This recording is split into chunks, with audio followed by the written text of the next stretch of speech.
Dear ladies and gentlemen,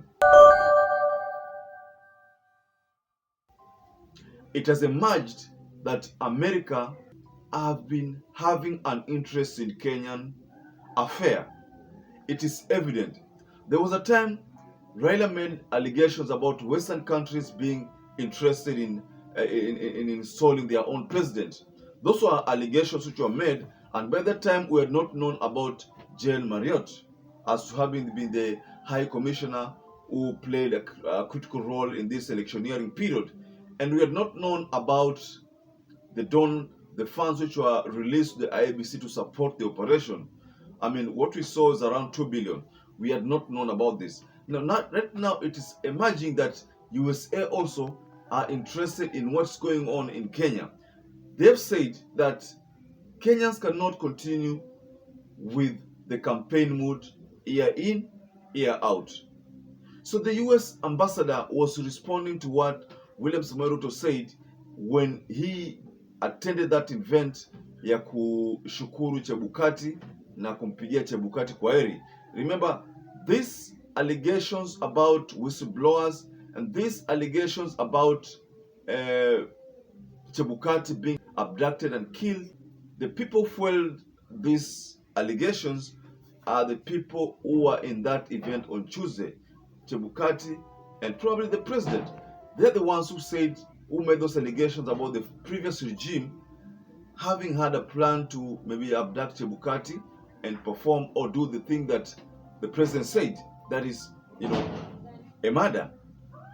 So that's why the USA are responding to these allegations and saying Kenyans cannot be taken through campaign mood year in, year out, day one to day last. That is why the USA ambassador made this statement. He said,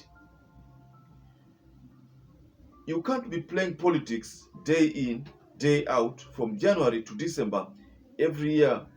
When will you ever work?" Ladies and gentlemen, that is a very serious statement to the Kenya Kwanza government. When will you ever work? It is as if the US ambassador is confirming that the government is not working, and instead the government is taking Kenyans through another round of political journey. I was reading somewhere, by the way, ladies and gentlemen, our work involves a lot of research.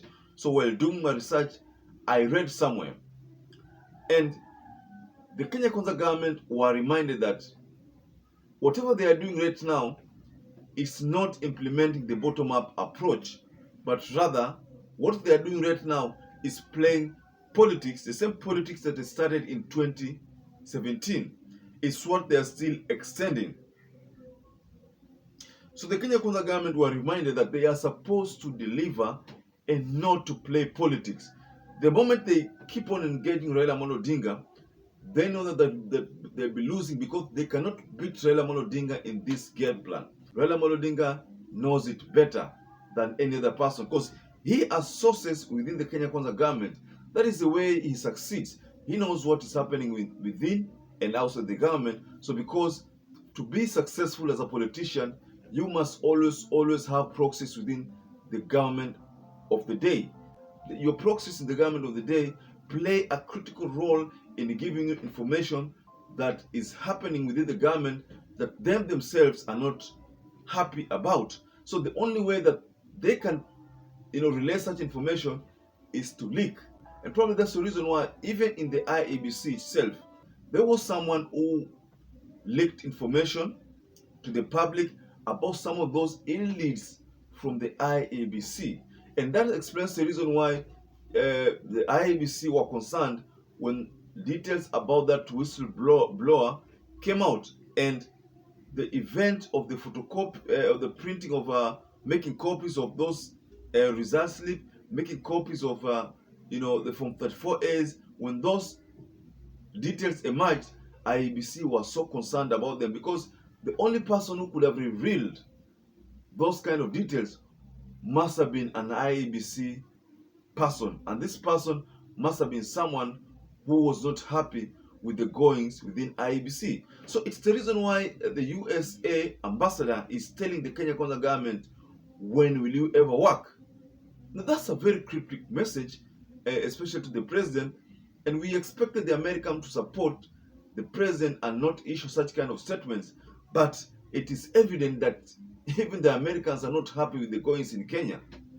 Maybe that's not what they expected. Maybe they expected that everything will be rosy and the bottom-up approach will be implemented as promised, by the campaigners of Kenya Kwanza government. But since that seeing something different, they cannot be happy about what's going on.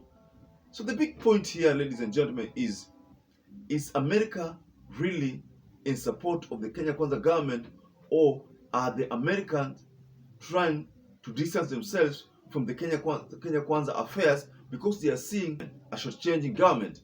They are seeing a government that is short-changing in matters of what they had agreed on.